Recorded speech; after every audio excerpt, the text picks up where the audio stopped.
ممكن يتحكموا في كل حاجة حواليك، وقتك، فلوسك، حتى حياتك. بس في حاجة واحدة بس محدش يقدر يتحكم فيها، والحاجة دي هي اللي بتحدد إذا كنت أنت هتعيش ضحية ولا حر.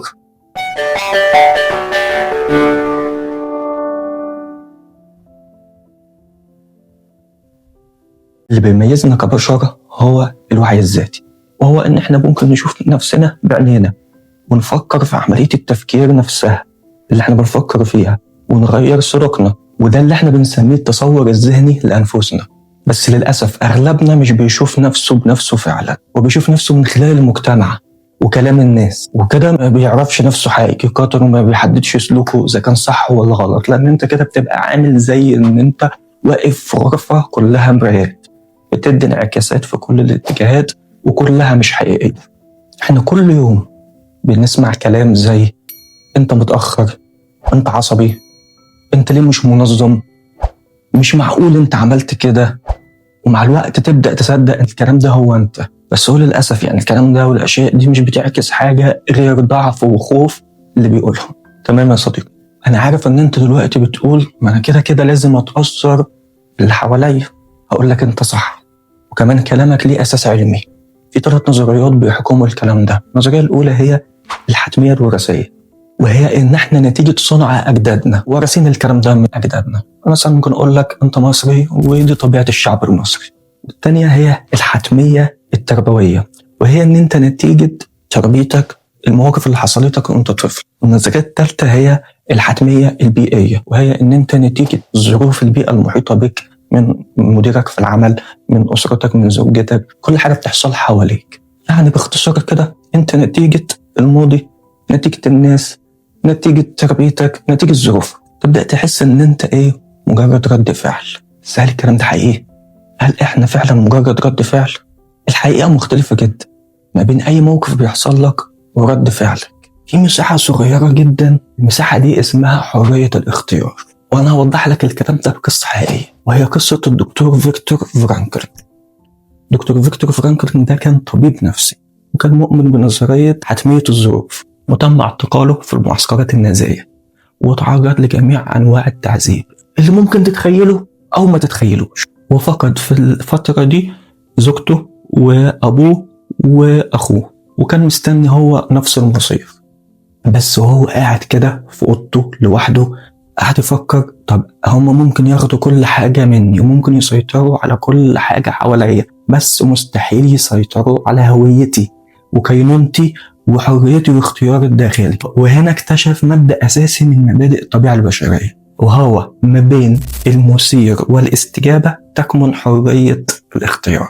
بدأ هو يتخيل ان هو خرج من المعتقل، لا وكمان بدأ يشرح لطلابه في المحاضرات عن فترة التعذيب دي وازاي هو نجا منها، وبدأ يحس ان هو بيمتلك حرية اكتر من اللي بيمتلكها معتقلوه، رغم السلطات والامتيازات الظاهرية اللي هم بيتمتعوا بيها، لكن هو كان بيتمتع بحرية داخلية تفوق الكلام ده وصل لأبعد من كده، ان هو بقى مصدر إلهام للي حواليه بما فيهم حراسه واللي هم معتقلينه أصلا. هو قال لنا ان في 3 حاجات أساسية في حرية الاختيار، وأول حاجة فيهم اللي بتتميز البشر عن سائر الكائنات الحية كلها هي الخيال، ان انت تتخيل تصور ازاي حاجة معينة. تاني حاجة الضمير، ان انت تفرق ما بين الصح والغلط. ثالث حاجة هي الاختيار، وهي حريتك الداخلية وحرية تقرير المصير وحرية اختيارك انت.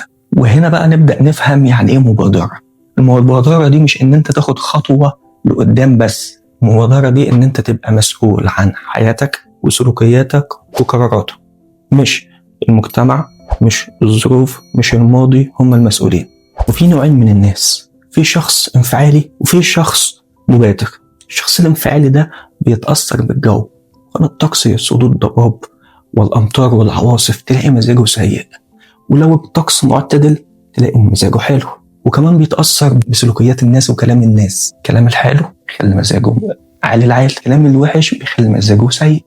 على عكس الشخص المبادر اللي هو بيصنع الطقس الخاص بيه بناء على قيم ومبادئ أساسية بيخليها في مرتبة أعلى من مرتبة المشاعر، عكس الشخص الانفعالي اللي بيخلي المشاعر في مرتبة أعلى من القيم، فبيعزز نقاط ضعفه وبيخلي الناس تتحكم فيه وفي سلوكياته. عن طريق كلامهم، لأنه بيتأثر بالكلام ده سواء سلبي أو إيجابي. تلاقي الانفعالي بيقول أنا كده، دي طبيعتي مش بإيدي، لكن المبادر بيقول أنا أقدر أختار طريقة تانية.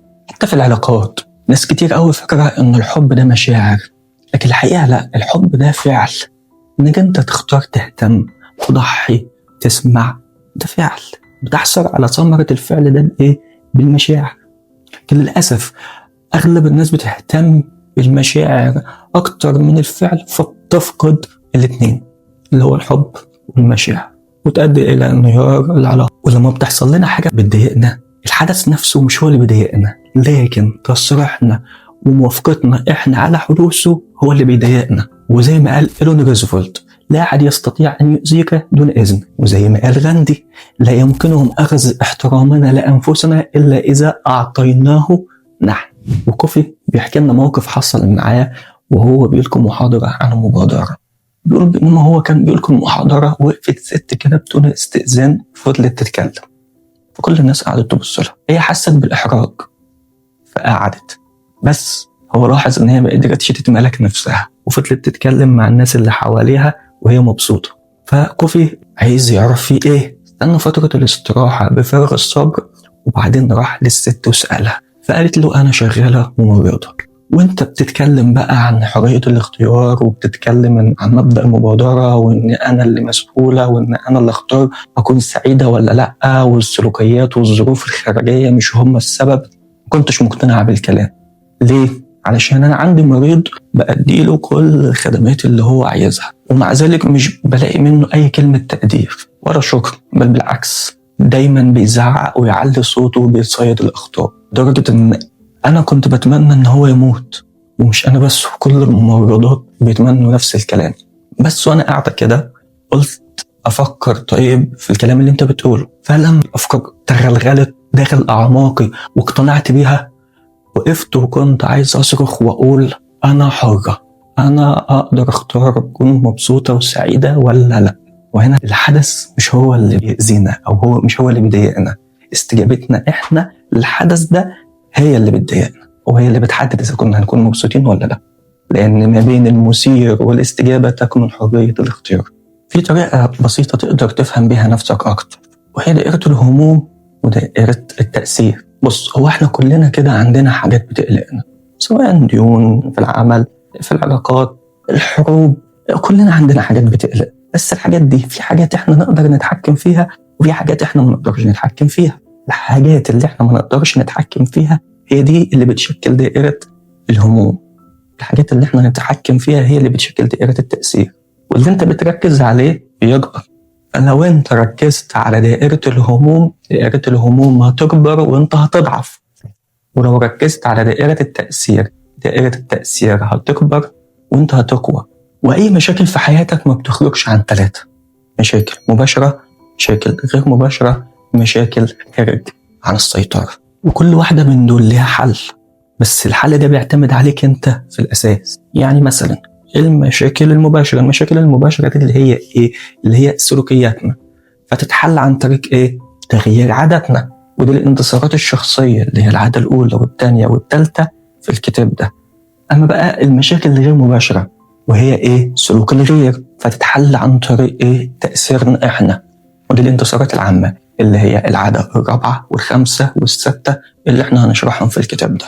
أما بقى المشاكل اللي هي خارج السيطرة، فاحنا ما نمتلكش أي حاجة غير إن احنا نغير وجهنا العابس إلى وجه بشوش بس. والأساس طبعا في الحل ده كله هو الاعتماد على توسيع دائرة اهتمامك. أنت بتهتم بإيه؟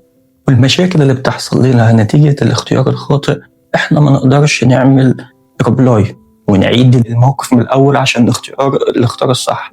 لا، هو موقف وحصل المفروض نتعلم منه.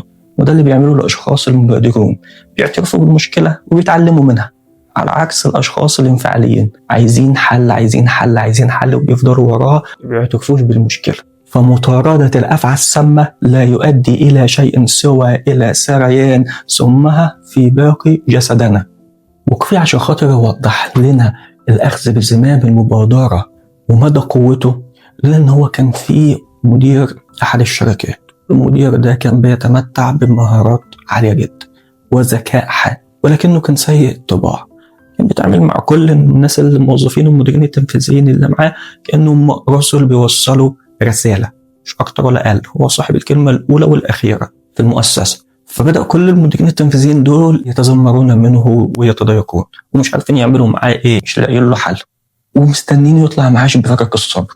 فجي واحد من الناس دي وراح خد مبدأ المبادرة وقرب من المدير ده وعرف نقاط ضعفه، بس عرف نقاط ضعفه وما تكلمش فيها، عرف نقاط ضعفه وبالعكس عمل على تقويتها. فكانت النتيجة ايه؟ ان المدير بدأ يعتمد اكتر على الراجل ده بعد ما فهم دماغ المدير وفهم هو عايز ايه وفهم نقاط الضعف فين ونقاط قوته ايه، بدأ يعمل شغله بما يتناسب مع الفهم ده. لدرجة هو لما المدير كان بيطلب منه حاجة كان بيجيب له البيانات والتحليلات اللي طبقا لدماغ المدير بالظبط، لا كمان كان بيعمل توصيات اللي المدير عايزها بالظبط. لدرجة ان المدير ده اصلا كان بيستعجب، بيقول الراجل ده معجزة، ازاي جايب لي بيانات وتحليلات مطابقة بالظبط وسليمة وكمان بيوصي توصيات زي اللي انا عايزها بالظبط. فعلا ده راجل معجزة. طبعا باقي المديرين بقى قاعدين بقى ايه يتكلموا عليه ان في حاجة مش مظبوط، القيل والقال زاد.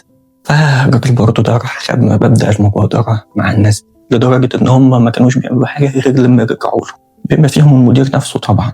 والمدير برضه ما كانش بيحس بأي خطر من الراجل ده، لأن الراجل ده كان بيعزز قوته، فهو كان بيحس بقوة رجلين مش راجل واحد.